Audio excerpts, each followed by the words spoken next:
పేరు పర్రెలక్క. ఈ రోజు జేసీ సార్ బర్త్డే సందర్భంగా నేను ఇక్కడికి వచ్చిన.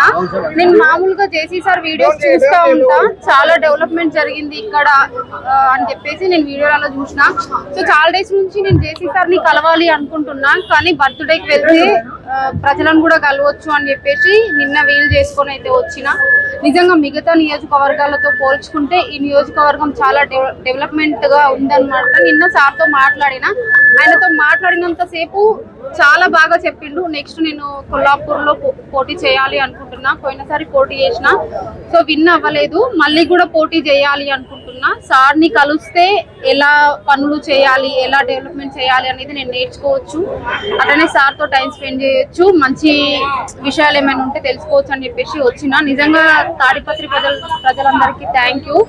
చాలా బాగా నన్ను అభిమానించారు. చాలా హ్యాపీగా ఉంది ఇక్కడికి రావడం.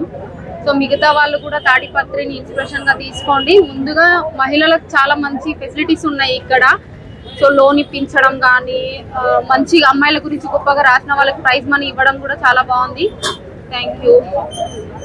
ఓట్ల గురించి మీరు మాట్లాడారు కదా, ఎక్కడ కానీ డబ్బు వంచలేదు, మందు వంచలేదని. అదే ఇప్పుడు ప్రభాకర్ రెడ్డి సార్ ఈ రోజు బర్త్డే సందర్భంగా ఆయన కూడా ఒక నిదానం పలికారు.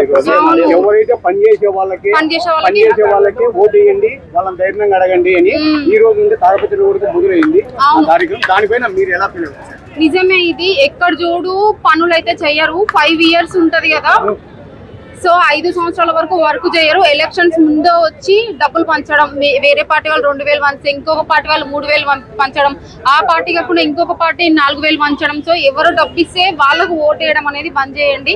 సో అసలు డబ్బే తీసుకోకండి. నాయకులలో ఖచ్చితంగా భయం పుడుతుందా లేదా చూడండి. ఎవరిస్తే వాళ్ళ దగ్గర డబ్బు తీసుకొని ఆ టైంకి ఎవరికి వేయాలనిపిస్తే అలా వేయడం వల్లనే మన నియోజకవర్గాన్ని మనం డెవలప్మెంట్ అనేది చేసుకోలేకపోతున్నాం.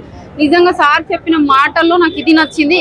ఇక్కడ సార్ వాళ్ళ కొడుకు ఎమ్మెల్యే అయినా కానీ వాళ్ళ కొడుకును కూడా మీరు ప్రశ్నించండి అని చెప్పిందంటే నిజంగా అది చాలా గ్రేట్. కొన్ని నియోజకవర్గాలలో మామూలుగా మనం ప్రశ్నించడం స్టార్ట్ చేసిన తర్వాత చాలా టార్చర్ చేస్తుంటారు. ఎందుకు మాట్లాడుతున్నావు సార్కి ఆపోజిట్ గా అని చెప్పేసి చేస్తూ ఉంటారు. ఎగ్జాంపుల్ నేను మా నియోజకవర్గంలో కూడా ఏమైనా సమస్య ఉంటే మాట్లాడతా, అప్పుడు కూడా నన్ను బాగా ఇబ్బంది పెడతారు. సార్ గురించి నీకేం అవసరం, ఏం తెలుసు అని చెప్పేసి.